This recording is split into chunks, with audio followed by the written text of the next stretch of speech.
Hello, everyone. This is Dino Chris from Prehistoric Facts, and this is Prehistoric Facts Extra Episode number 110. And so I'm going to be doing a video that I haven't done in a long time. Is talk about a particular topic in paleontology, and so I haven't done this in a while, and that is a family group of dinosaurs kind of breakdown. And so this is more on that lines. And so it's talking about the phylogeny, the characteristics, and other types of stuff that actually are part of the phylogeny. And so I've done tyrannosaurs. I've also done therizinosaurs. But if you guys want me to do a breakdown of a particular family group of dinosaurs, please let me know in the comment section because I can do a extra episode on any of those types of groups of dinosaurs. It can be any type of theropod group. It can be a group of like sauropods, hadrosaurs, you know, ornithischians, those sorts of things. So please let me know in the comments. And so today we're going to be doing Megaraptoridae.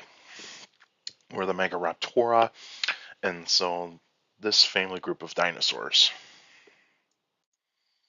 And so we look at the theropod evolution, and so where are they placed? And so we actually see here the many types of groups of theropod dinosaurs, and so we actually have down here some of the Carcharodontosauridae. We actually in the Allosauridae. We also see the Spinosaurs right here. We also see other types of groups of theropods, including some of the Megaraptorias.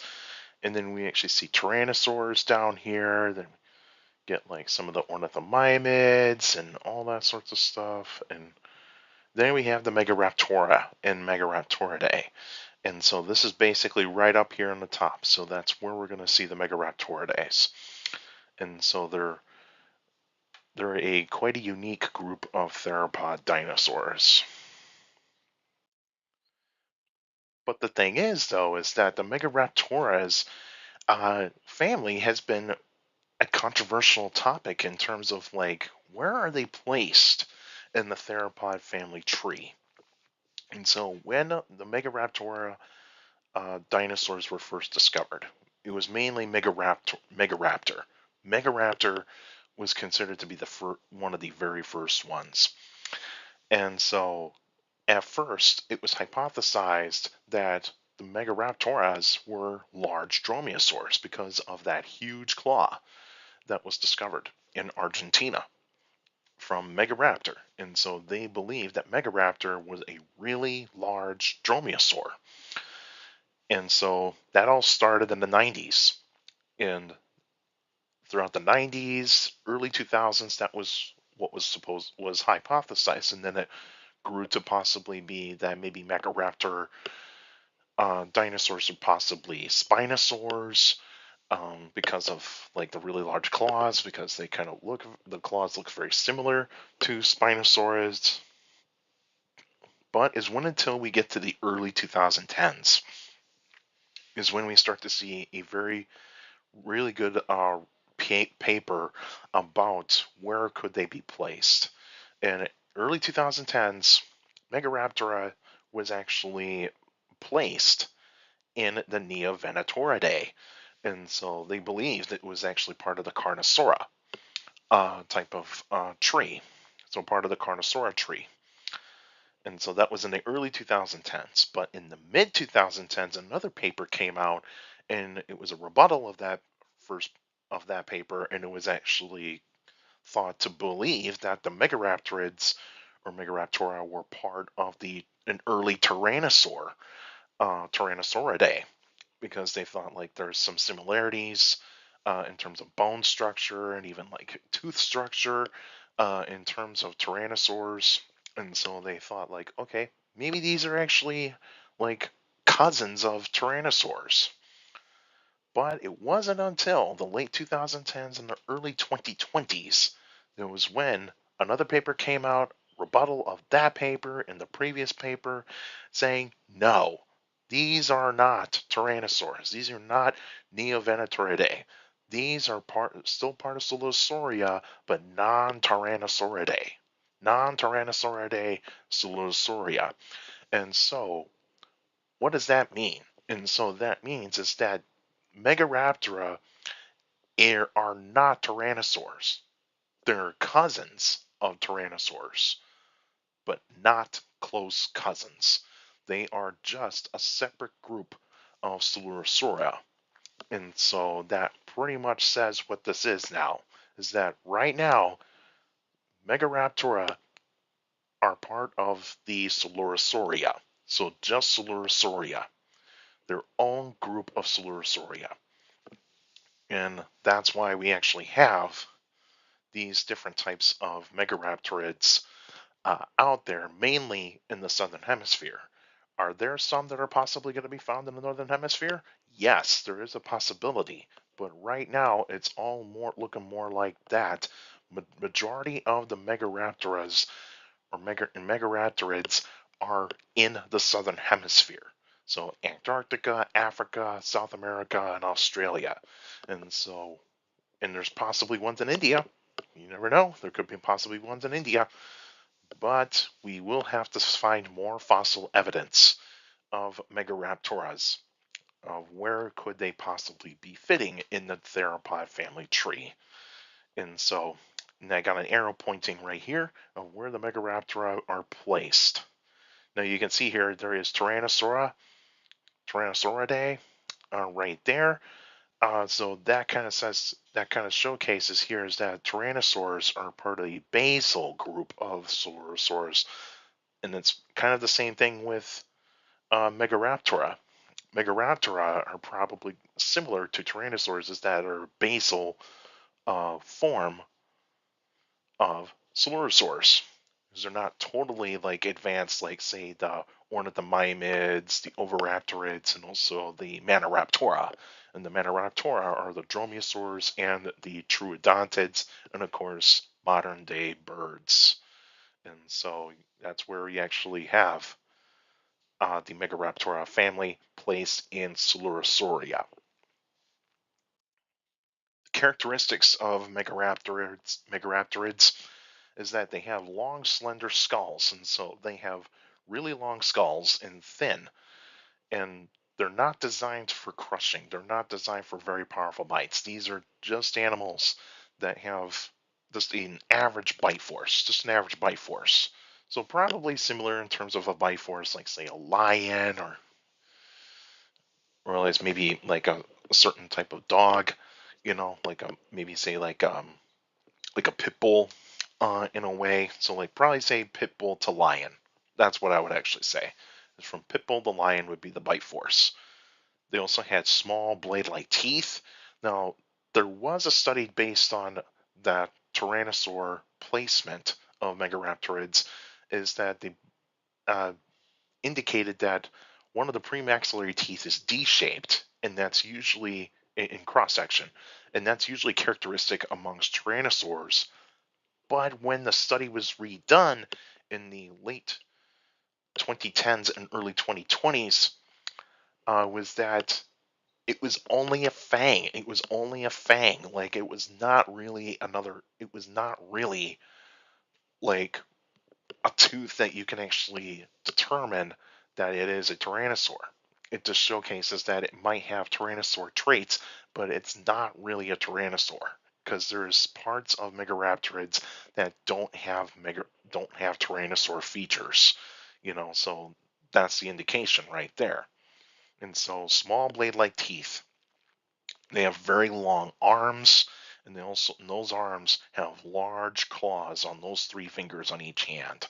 So these were very strong arms and very powerful claws, and they use these claws for good measure for grasping and probably hanging on to certain types of prey. And it's likely that Megaraptorids and Megaraptora originated from Asia. And so their ancestors came from Asia and then they migrated towards the southern like hemisphere type of areas. And so their origins can be placed in Asia, and so they migrated south. So that probably means is that there possibly is Megaraptora in northern hemisphere, mainly in Asia.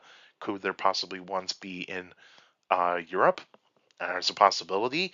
Could there be possibly ones like say in North America? We do not know. In North America, there has not been a Megaraptorid that has been found.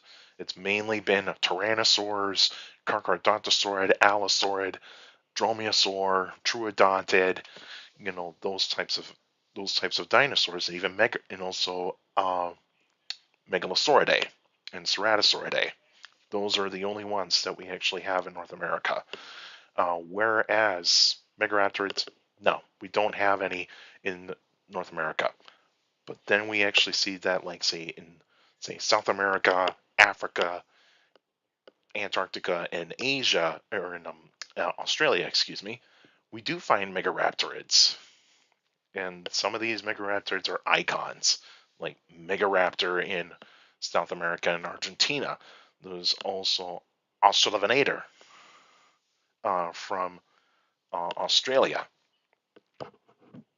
Those are the types of Megaraptorids that are pretty much the famous ones. And so, yeah, or Ostroraptor. But Ostroraptor is uh, like a Dromaeosaur relative in a way. But Australopithecus is a type of Megaraptorid. And what is the diet of majority of the Megaraptorids? They would more likely be eating fish because they have those claws to be able to grab hold of fish, and all those small teeth are going to be designed to slice up some of that fish and be able to eat it. Reptiles, uh, Joaquin Raptor uh, did have crocodilian bones in its throat or in its mouth when it was discovered. So that indicates that they did eat reptiles, and so that is one of the diets for Megaraptorids. Mammals were probably on the menu as well, especially for the smaller Megaraptorids. And Megaraptorids probably did eat mammals. Pterosaurs would have been on the menu as well, because you can pretty much ambush a pterosaur and pretty much try to eat that pterosaur. Small dinosaurs would actually be on the menu for Megaraptorids as well. Could they eat large dinosaurs? That's a possibility, but not really the really large ones.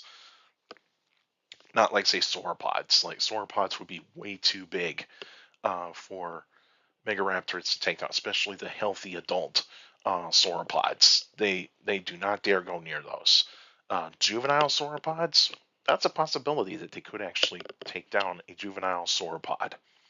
And of course, carrion, dead animals. And so they probably did eat dead animals. Because of course, if you're a predator, you have to be opportunistic. That means you don't care what kind of meat you're actually going to get. So you can eat something that you can go hunt for something, or otherwise, if it's in walking distance and there's a dead animal right there, you take advantage of it because it's free calories, free meal, and that's what majority of predators today do. Is that they're opportunistic predators, and so that's what Megaraptorids are. Is basically opportunistic predators. And so Megaraptorids. What do you think about Megaraptorids? What is your favorite Megaraptorid in the Megaraptora family? And also leave a comment down below of a Megaraptorid that I should cover in a future special episode. Please let me know because that way can actually be an upcoming special episode in the future. And so please let me know what type of Megaraptorids you want me to cover. And so make sure it's got to be ones that I have not covered yet, or otherwise it's one that I have covered in the past but can be redone because of new evidence and all that sorts of stuff. So please let me know in the comment section down below. And so the next episode will be a Q&A episode on May 28th, 2026. So if you got any questions about dinosaurs and other prehistoric life, feel free to email me at dinocris71@gmail.com, or just go to my Facebook page, Prehistoric Facts with Dino Chris. Like the page, yes, you post your questions in the comment section. Please put them in the comment section. Don't put them on Messenger. Messengers are private conversations only. So please put your questions in the comment section on any Facebook post. And also for you YouTubers out there, like the videos, subscribe to the channel. According to my analytics, a lot of you guys are checking out my channel, not subscribed yet. So please feel free to hit that subscribe button and also hit the like button, because that's how the YouTube algorithm works. The more likes the video gets, the more likely the video gets spread out to people that are interested in dinosaurs, prehistoric life, paleontology, and geology in general. So please feel free to do so.